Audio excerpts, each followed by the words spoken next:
Yo, yo, yo, yo.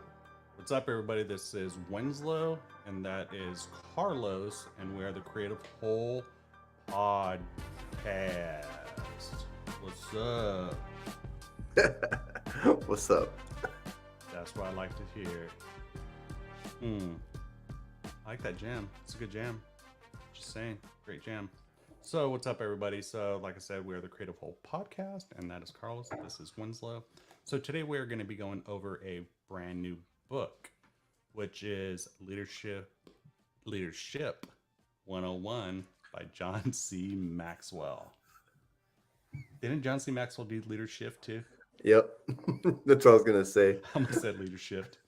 So, pretty much what we're going to be discussing today. Throughout the coming weeks, they kind of break it down into five key blinks. First key blink would be success without leadership is possible, but it's limited. Number two is leadership is a journey that never ends. Number three is the first person you lead is yourself. Four, trust in the foundation of leadership that is and it is the most precious asset. And the last part would be successful leadership is measured in influence. And those are the five key blinks of Leadership 101. John Maxwell. I kind of like John Maxwell. Yeah, he's good, man. I like him. There's another He's, one that I read or listened to on Audible, or not on Audible, but Scribed. Scribed, for anybody that don't know what Scribed is, it's kind of like Audible, but I'm gonna say better because it's what, $10 a month, and there's quite a few books on there. There's a lot of books that you could read on there, or there's a lot of books that you could listen to the audio. lots of audiobooks. Won't So have we're not, every book that's like on Audible, but there's so many on there that you'll still be pretty satisfied with the amount of access you have and for. just to let you know, we are not sponsored by Scribed. It's No, just a that's just. really good app. Yep. And Carlos is the one that showed me it. So thank you, Carlos. Yep. So, one of the first parts. What is leadership? What is leadership 101? And why is it important? You got leadership on the mind. I do. And I think it's because I had to pivot so hard to the left or to the right that now when I see leadership, now I want to see leadership. So I guess one of the things that I want to kind of bring up is when we are talking about leadership, um, how he I guess he discussed it before, and what we have said during that leadership book would be just remember that leadership is not as big as it sounds. You can see it as being influential or having influences over something or someone. So one of Hmm. the examples that we brought up before was like a social media influencer, and I believe in this book, uh, I'm not 100% sure on the number, but I want to say it was a huge number that within our lifetimes, they say that we influence 10,000 people or 40,000 people within our lifetime. So that's a lot of influencing. And so if you think of influencing as leadership, then so anybody could be a leader is what I'm trying to say. And I think it's important to remember that it's not just a title, because you could have a title or a position of leadership and not be a good leader. And you Mm-hmm. could not have a title and you can be an excellent, effective leader. It's I think a big component of leadership is relationship, right? Would you Absolutely. agree? I would 100% agree. That's right.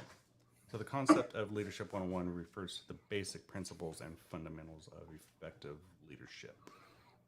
Let's say leadership again. So it's a foundational approach to leadership that provides a starting point for those who are new to leadership or want to improve their skills. Um, so another tidbit on this book, I think it was this. I'm pretty sure it was this book, but they were talking about how, and we might get into it sometime today, maybe on some of the other ones, but it just came to my mind right now, so I'm going to share it. But what they were talking about was, I think John C. Maxwell Maxwell was talking to maybe another professor or somebody, and they're talking about people like at colleges having like a leadership class. Um, and I guess supposedly only like a few people would actually take the class because Mhm. I guess he was saying that a lot of people don't believe that they're leaders. And so it kind of like scared them, like leadership, like, oh, wait, I'm not a leader, so I'm not going to do it. But It, what, go on? it's funny that you like bring that up because so as I'm preparing for this, I'm thinking about what we're going to talk about. I'm like, people are going to think, these are the first thoughts I have. People are going to think like we know what we're talking about. Like, and I would say to a degree, we have practiced. I have had the opportunity to practice leadership. I know you have, um, but I don't consider myself like a leader like John Maxwell.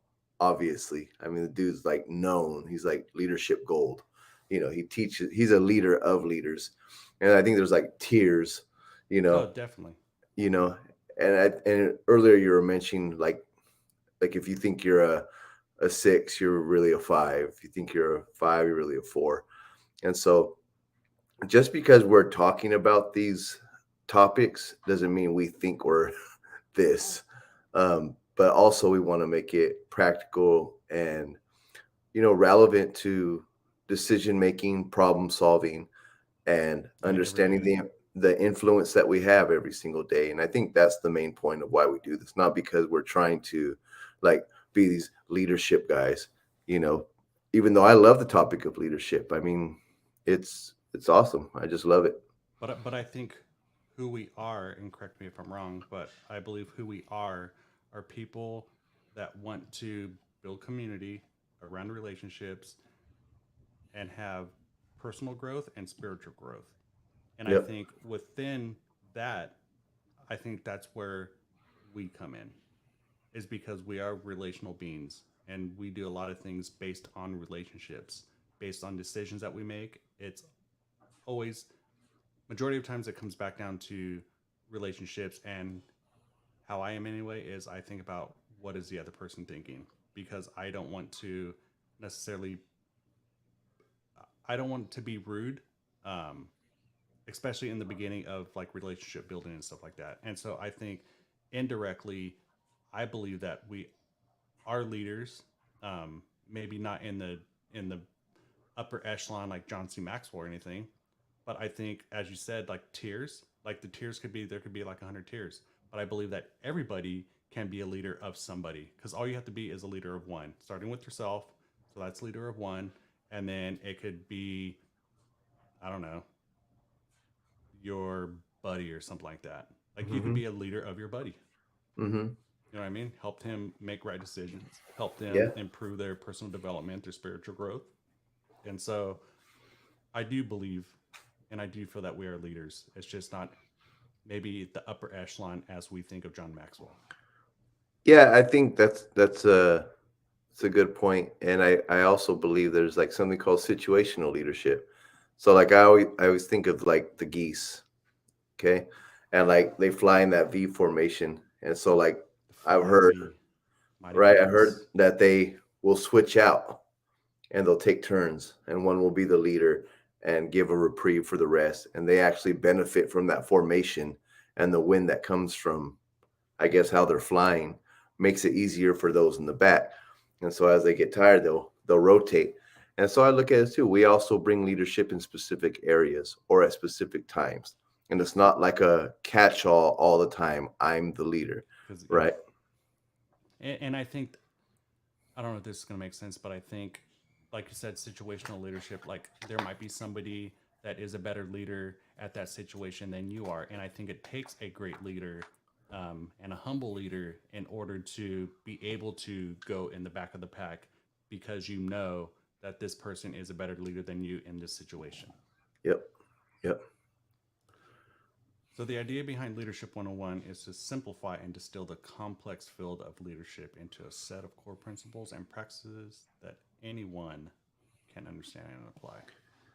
Anyone. And I would like to say that I use that term loosely, but I don't think I do. I think everybody could be a leader, like in some way, shape, or form. You know what I mean? Hmm. So, the goal of Leadership 101 is to provide a clear and accessible path for individuals who want to become better leaders and to equip them with the foundational skills and knowledge they need. Because I definitely think you need foundational skill. Like, you definitely need a good foundation in whatever you do. Hmm. Leadership is no different. And within that foundation, I believe the whole knowledge thing. Like, you have Hmm. to gain knowledge in order to have a good foundation in whatever you're doing. Hmm. Most definitely. True that, you know what I'm saying? I do. So overall, the concept of leadership, I almost said leadership. Leadership 101 reflects a recognition that leadership is a skill that can be learned and developed. What were we gonna say? Were you gonna I say was just something? gonna say, let's touch on that a little bit. That can, Can it be learned? can it be learned? Because there's a saying that leaders are born. You know, and there's truth to that, but there's a half truth there because leaders can be made. So, like, for example, I've had the opportunity to provide leadership, to be a leader in different contexts, and if you would have looked at my childhood and my young life, there was nothing about me that showed that I had leadership qualities or abilities. Well, I guess there are some little things, but Influence. yeah. Uh, uh, but it was as I got underneath somebody who was a strong leader, and they they taught me, and they taught me through giving me tasks to do, building my confidence, giving me opportunities to speak, pushing me into situations that I was very uncomfortable about, and I had to like basically man up and like do it, and I was scared to death. But little by little, I cut my teeth on these areas of discomfort and failed plenty of times, but continued to learn and get back up and show up. And now I just have this grit about me where I'm terrified of doing a lot of things, but I do it anyways. And Okay. so I'm thankful for like my old pastor, like he taught me a lot of leadership. So let me ask you this. So it's not a trick question or anything. It's just a question. So who do you, and at the very beginning of what you're talking about, who was the leader? You or him? He was. Okay. And you felt like it pushed you in a sense to kind of make you into the person that you're slowly becoming. Yeah. Well, I think he was a strong in church context. He was a strong disciple maker. He was very skilled at making disciples, which means to give you the ability not only to, you know, uh, live your day to day Christian life, but to teach you how to also make disciples yourself, um, like Jesus said to do. And so that's teaching the skills and learning how to equip other men. So you're thinking through a different lens. You're not just thinking about how do I become better myself? How do I become stronger? How do I learn wisdom? How do I become more spiritual? It's how do I also contribute to the lives of other people? That way they also become that with the mindset of helping others. And it kind of creates a ripple effect or concentric circles of influence, like So from Second Timothy. so I think one of the big things is by being a great leader, sometimes you have to maybe make people uncomfortable. Yeah, Do you believe yeah, that? I do. I So do. the reason why I bring that up is because when we were working together, like one of the big things that you would ask me, maybe a yearly, maybe even for an annual review or something, which was what would I want? And that want was maybe to do more public speaking, even though I hate public speaking. But I remember you made me and another one of my coworkers do it. Little uncomfortable, um, but I think by you knowing where I wanted to grow, you had to make me uncomfortable, but you had to be okay with making me feel uncomfortable. And so that's what made you a good leader. Well, in that aspect, I mean, you're a good leader, but in that aspect, it kind of pushed me, which is a good thing. Yeah. And I just want to touch on that. Like that's important. I mean, that's a key thing when it comes to providing leadership is because you talk about relationship, right? Um, that's a big theme we hit on. And so me and you had a very good relationship. I knew your heart. I knew the direction you wanted to go. Not I at the very knew, beginning. Let's just get huh? that out of the way. So not at the very beginning. Let's just get that out of the way. Well, go ahead and touch on that since you brought it up. That's all right. It's a you and me thing. Okay, well, just figured since you brought it up. So I knew the direction you wanted to go as I got to know you, right? So that's relationship, getting to know you, learning your story, learning what you cared about, learning about your dreams, your aspirations, what you wanted. And then because I was in a position of leadership, I was able to create an environment or a situation where you had to step out and do that. And even though, like you said, there's some discomfort there, it's it got you to do it. But I think going back to relationships, that's what makes a good leader is being relational with somebody and knowing their needs and wants, knowing their heart, and knowing what they can do. Hmm. Yep.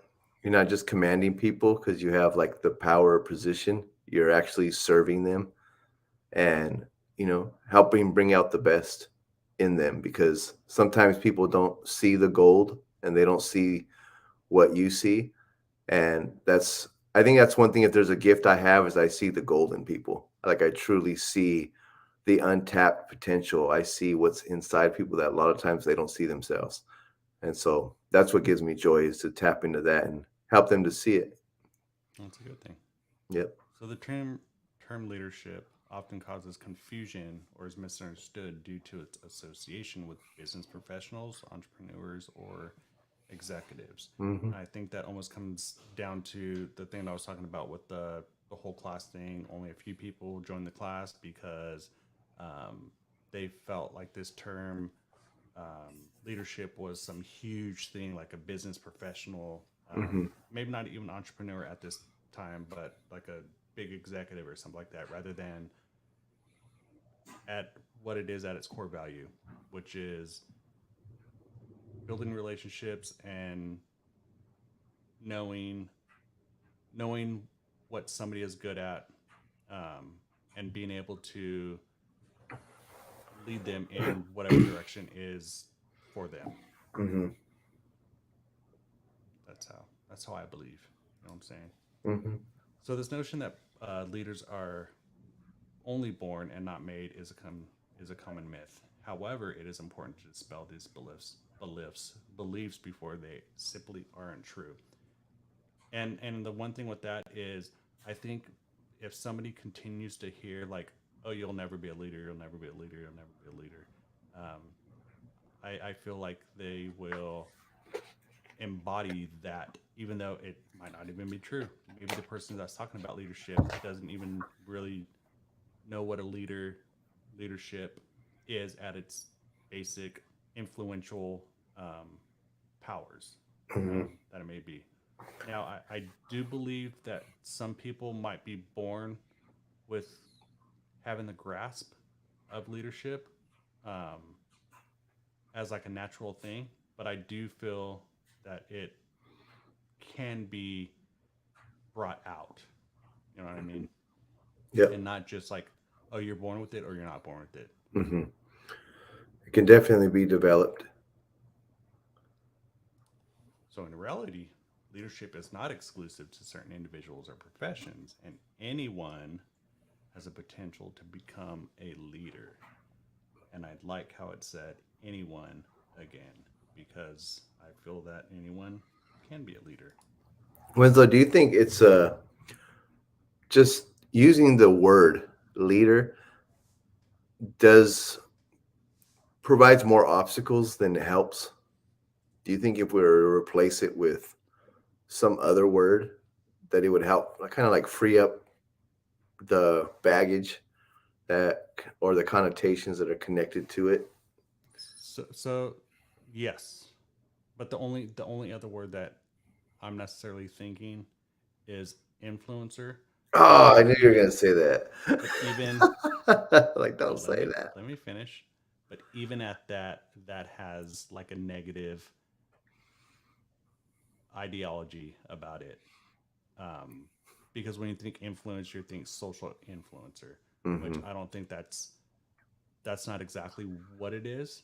Um, where I take like social influencer or just influencer out of that is because if you're a good leader, I think you influence people in that sense.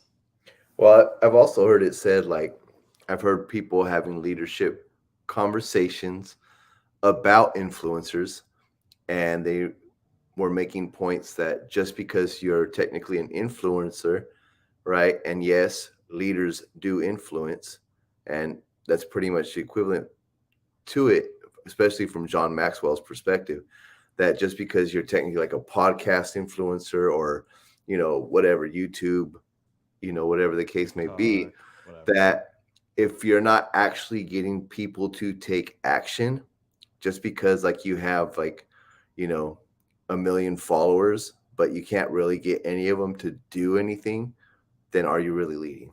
So that's where they say a lot of times, like social influencers, um, a lot. I'm not saying every single one of them, but a lot of them go off of the vanity metric of, oh look, I have a million subscribers or whatever the case may be, so I'm a social influencer. But it all comes that in a sense comes to the community because you can have a community of like 10 versus somebody that has And get more a done. million and they have a million subscribers, but they don't really interact and want to build that community with them. Hmm. For them, it's more of a vanity metric. I felt kind of cool right now saying vanity metric. Yeah, I never heard that before. No, No, that's I putting that think one in the I heard it. books. Yeah, I think I've heard it from like Gary Vee and Sean Cannell, the Rhymes with YouTube channel from Think Vanity Media. metrics. Vanity metrics. I It's a gotta good look one. into that. So it's possible for anyone to motivate and empower others to take action and achieve personal and professional growth. So you might be asking yourself, what does it take? What does it take? You know what? I'll answer you right now. It takes a set of beliefs, attitudes, and behaviors. So with this, we're going to break it down a little bit more. You know what I'm saying? What beliefs? Believing in the potential of others. So why do you think that would be a big belief or a good Well, belief? because if you basically like how you think about people, it'll show up. The attitudes you have about people, it'll show up, like Jesus said, like out of the abundance of the heart, the mouth speaks, right? And so, like, if you don't have like high thoughts of people or good thoughts of people, it's going to come out in the way you talk to them. And so, if you have some goals or objectives and you're trying to recruit others or trying to get people to join that cause or that focus, and you don't have a true belief in the potential of others in a very positive way, they're going to feel that, Mm-hmm. and they can, and that's leadership is inspiration. you know it's not, this is why it goes back to influence and not just position, because I know people who have positions like titles of leadership, but they're really like just managers. They're just managing the status quo, where leaders are taking on new territory. They're leading during difficult times and chaotic situations and things like that. And they actually gain traction and they are able to inspire others. And that Well, comes from believing in their potential. and it comes, or the thing that I was thinking of right now, it comes back down, or it comes back to that book Leadership, because when he was talking about he was a leader of that church, so he sat around with the, I'm guessing Oh, yeah. elders, board Hmm. members, or something like that. But there was like that one guy that you wouldn't think that would be the, The OG. yeah, talking about that OG, but you wouldn't think that he would be like a leader. but then he was the one that in a sense like influenced everybody, had the meeting, and then he was like, all right, well, hey John, you want to end it in prayer? hmm It's And like when everybody he, just agreed with them. hmm even though he didn't have like the official title, like when he spoke, they listened, and because John Maxwell was wise and understood leadership, he knew he was under the influence of someone who had that influence, and Hmm. so he knew just to be wise and not let his ego get in the way, just because like he was the Humility. positional leader. You know. Yeah. So besides believing in the potential of others, there's also believing that everyone has something valuable to offer. hmm And sometimes, even with that, you might have to dig a little bit deeper. But since I go back to relationships with leadership, I feel that's a huge thing because in order to believe in the potential of others, you have to find something that's valuable to offer. Now, there might be people that you're going to have to actually have like I don't hardcore conversation with, a really Dang. deep conversation with. Um, but I do feel that everybody has something to offer. You just have to have that discussion, have that tough discussion, um, and find it. And that's part of leadership too, is being able to have tough discussions. And a lot of Not people are, everybody wants to.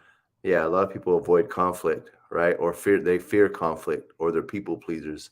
So they won't ever say what needs to be said, in a way that's digestible, for the Hmm. person hearing it. But, things need to get done sometimes, and you got to say what needs to be said.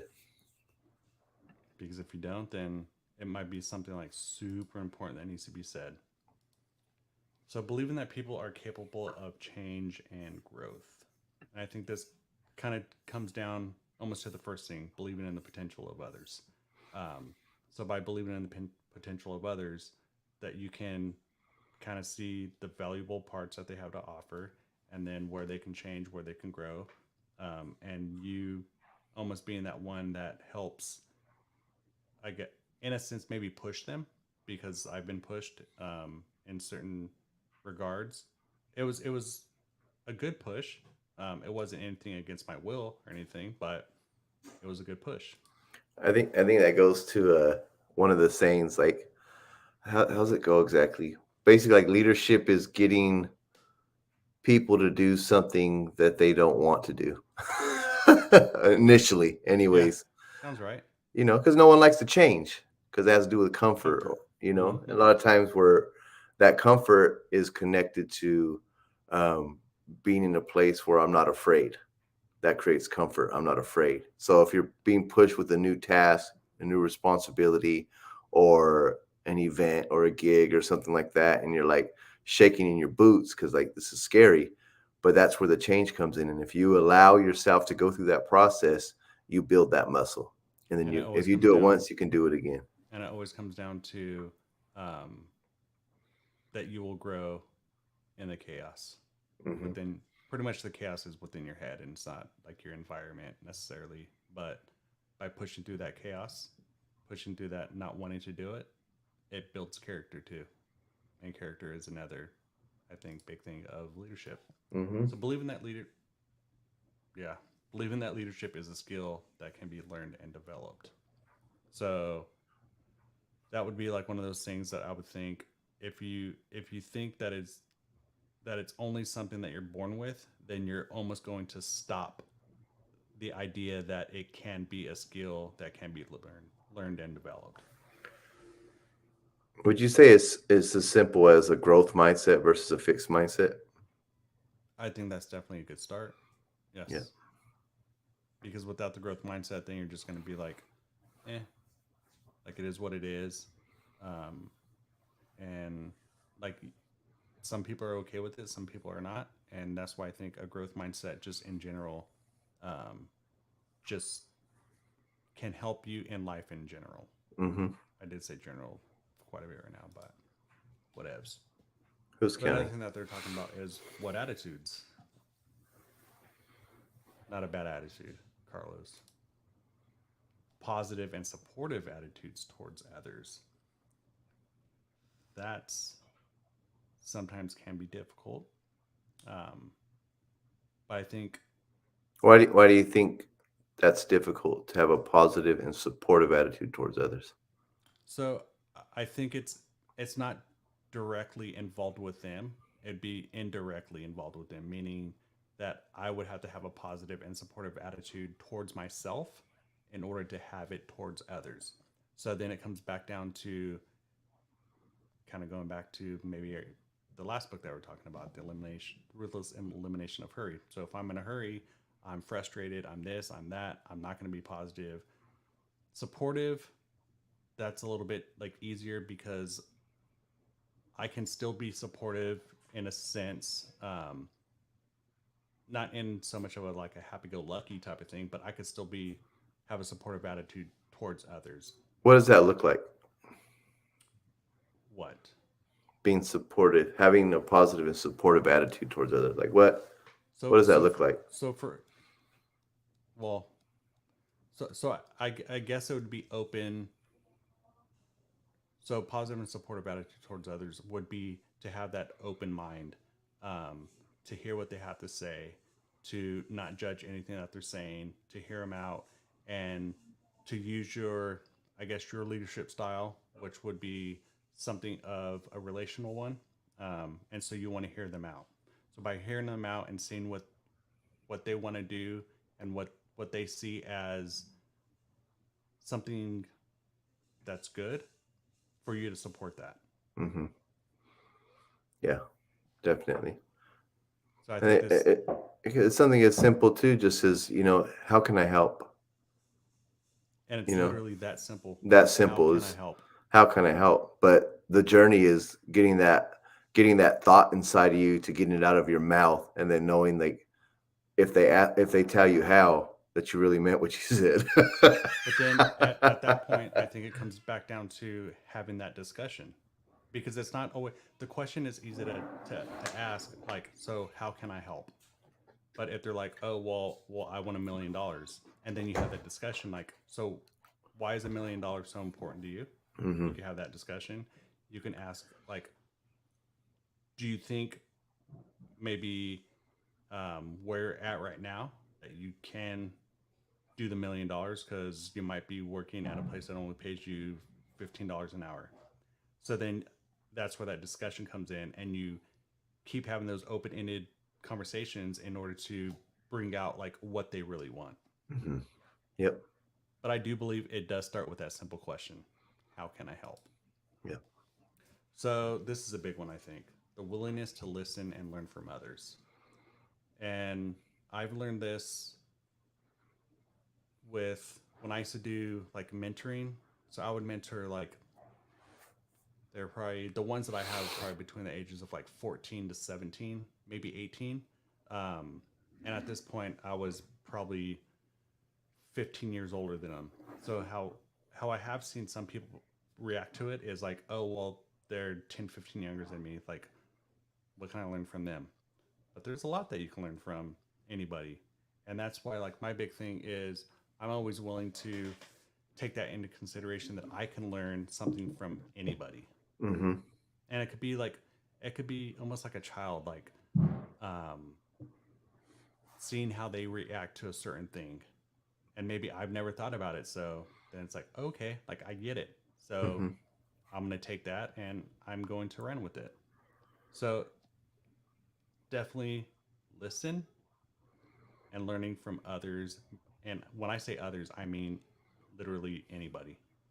You could think of somebody that it would be like, well, maybe not them, but I could probably learn something from them if I had the right conversation.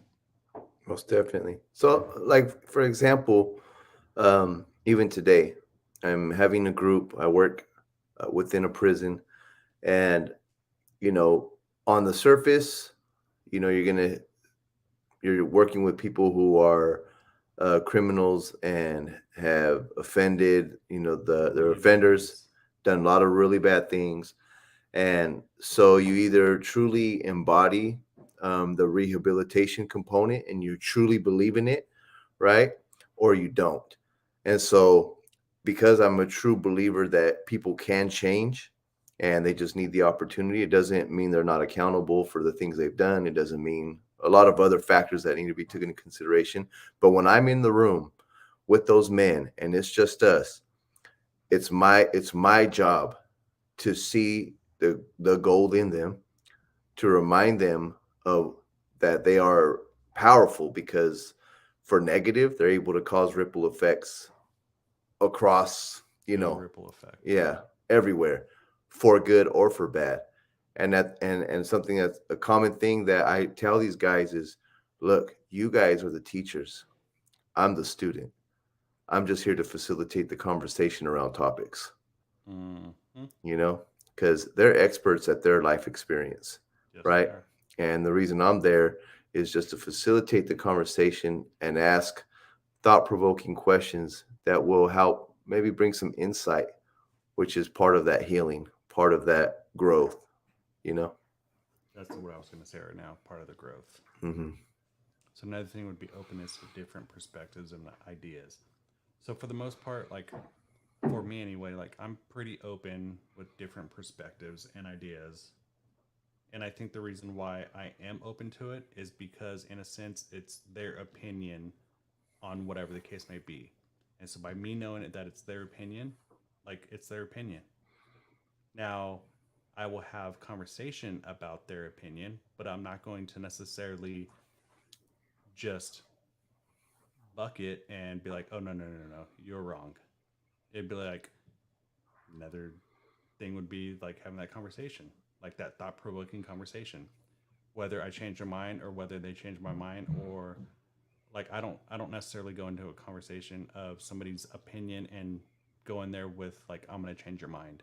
It's well, let's have a discussion. Mm-hmm. Yeah. I think the key to that too is just the the the beautiful thing of being curious, just staying very curious in your mindset. That allows you to keep that openness, is because when you It actually are does. truly curious about people, and like how did you come to that conclusion, and like, so what stories, in your mind, or in your life have brought you to this place where, this is, you know what you came up with. Tell me about that. Right now, that staying curious gives me insight into them, and a lot of times because they feel heard, right, and they were able to basically empty out their cup. Now there's room for you to pour into that place, because basically you earn the right to be heard. And I think it comes kind of comes back down to like when we're talking about the beliefs, like believing that everyone has something valuable to offer. And Hmm. if you truly think that of the belief system, of your belief system, I think it makes things a lot easier to hear other people out. Yeah. Because if you're trying to figure in a sense like figure them out, then that's one thing um, on how to be open is knowing that there is something good in everyone. Hmm. So another thing would be encouraging and inspiring attitude that motivates others to achieve their goals. I think in a small setting, I feel like a lot of people would do good. But I think where it would become a problem is when it's like bigger companies, cutthroat companies, because they want to achieve their own. But I guess in a sense, does that make them a good leader? And I think this is where our faith comes into play, right? Because we're followers of Jesus, that kind of governs our ethics. It governs the Yes. way we treat people, right? So even though we say we were in a position of authority and like we're the ones creating the culture, that culture should reflect Jesus' culture. It should reflect the heart of God. It should reflect the way he treats people. It should reflect that, yes, he has high standards, but he came down low, right, to meet us where we're at, to bring us up to those standards. He didn't just command us to rise up, he came down to raise us up and to help us. And I think that creates a culture where you feel supported all the way down the line. And like A culture is like, it's what you feel, right? And so like if you walk into a place and you're like, man, it feels really good here. It feels like people are positive. They believe in me. They encourage me. And it's like not like doesn't feel like haters all over the place. It's like they all want the best and like no one's in competition. We're just trying to find where we function best to create the best environment in order to reach these, you know, audacious goals or whatever it is, this vision that God put in our heart. That creates a whole different feel. And that's, I believe, what people are looking for. Mm-hmm. So, pretty much the first one that we're talking about was about empowering others to take action and achieve personal and professional growth. And we asked the question, like, what does it take? So, in this example, I took three things: beliefs, kind of touched on beliefs. We just touched on attitudes. And this next part will be about behaviors. So, what behaviors? So, setting clear goals and expectations for oneself and others. So I like how it says for oneself, and I do believe that it does come down to oneself, then others. Because I don't know if that sounds selfish, but I feel like in order to be a good leader, I think you need to focus on your skill set, um, what you would want to see in a leader, and how you're practicing it at that time. Yeah, I think it goes to what John Maxwell talked about, the leadership lid, right? So if you don't have clear goals and expectations for yourself and you're not growing as an individual, then you become that cap. You become the bottleneck for the rest of the group, right? And so it's like going back to the situational awareness. Like if you're not willing to get out of the way and allow someone else to lead in their areas of strengths, obviously when the timing's right or whatever, right? Things will just have to make sense. Um, you actually become that bottleneck. So that's one thing he was talking about. That is put a lid on your own goals. So it's not my idea of a lid, the law of the lid. Inside joke, I guess. Yeah, yeah. So providing constructive feedback and recognition for achievements. And I think the recognition for achievements unto others, I feel like that's a big thing, but because I feel that for the most part, in the bigger picture, like people just want to feel appreciated. And I think by recognizing their achievements, no matter how big, how small, I feel like that goes a long way. And with becoming a good, or with being a good leader, having humility, being open, know that what you say can influence somebody, and being able to recognize somebody for a small achievement, for a big achievement, whatever the case may be, because I feel, like I said before, it's the feeling of appreciation. And I think the feeling of appreciation goes a long way. And that goes back to the kind of culture you create in your leadership, you know. And like if you're the type of person that looks for things to reward and you're looking for things to celebrate, that creates a feeling, right? And it's like, man, it feels good to be around this person. Then leadership doesn't feel like so much of a chore No. because you're creating an environment where they want to be there. They love it. They're digging it, right? They're with you. So that's cool. So creating the culture of trust, respect, and collaboration. And it's pretty much what you just were talking about, because it does make it a lot easier to want to be around somebody that, whether their title is leader or somebody indirectly is a leader, having that culture and just maybe even everybody together creating that culture of trust, respect, and collaboration, especially the collaboration.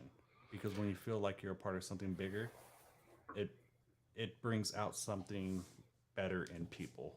Hmm. So empowering others to take ownership and responsibility for their actions and decisions. That could possibly be a tough conversation to have. Um, but I feel as if you are a good leader, then you should be able to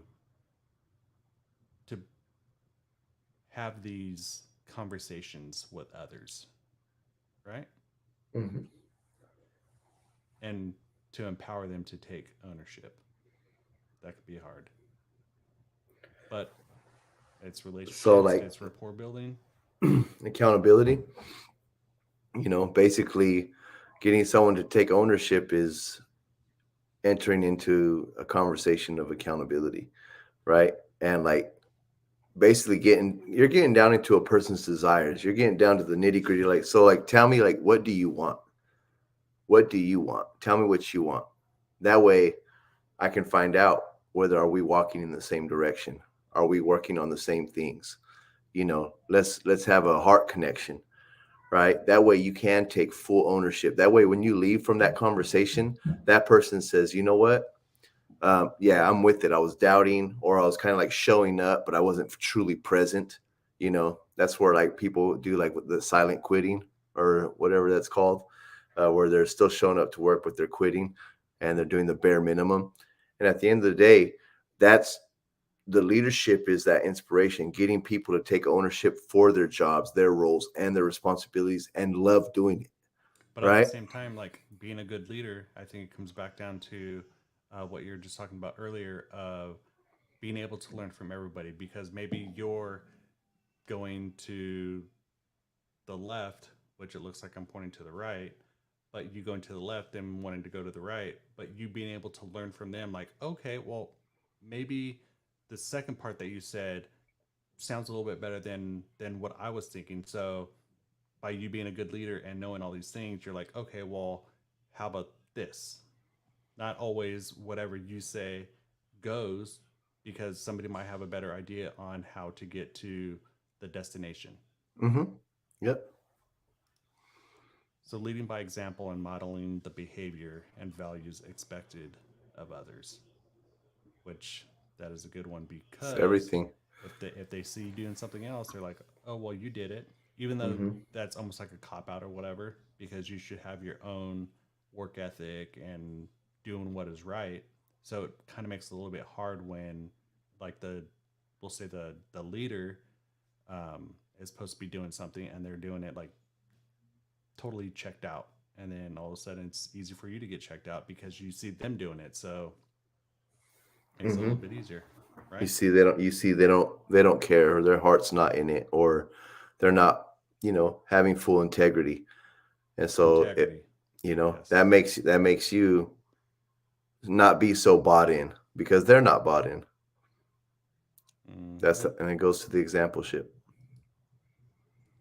So pretty much we are towards the end of this podcast, and I hope that you guys were able to get something out of it. um, but we well, and I know when I say we, I know both of us, we do love you guys, and we hope the best for you. And that's why we always bring up towards the end about, let's bring a community together to help each other grow, um, personally and emotionally. I would say physically, but I don't really exercise or anything. But we can have a discussion about it. Maybe you could help me grow in my physical health. Um, I'm down for anything. Um, just discussion, Spiritually.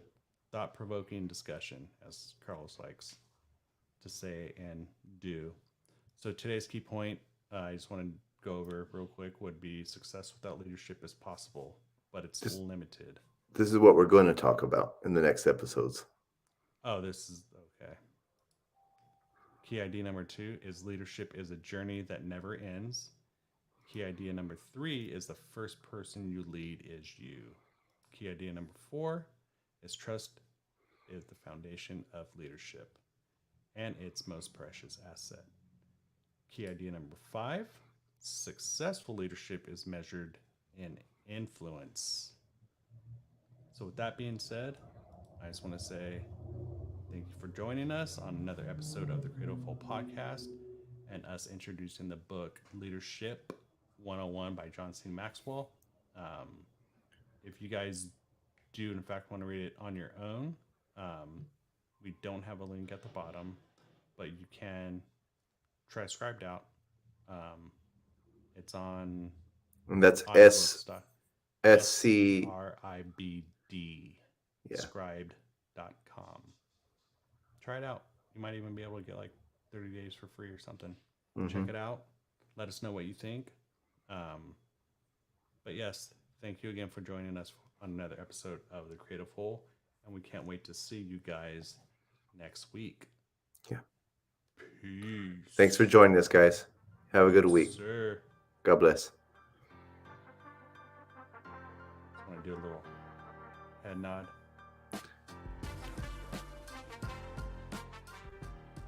And we are out. Thanks, guys.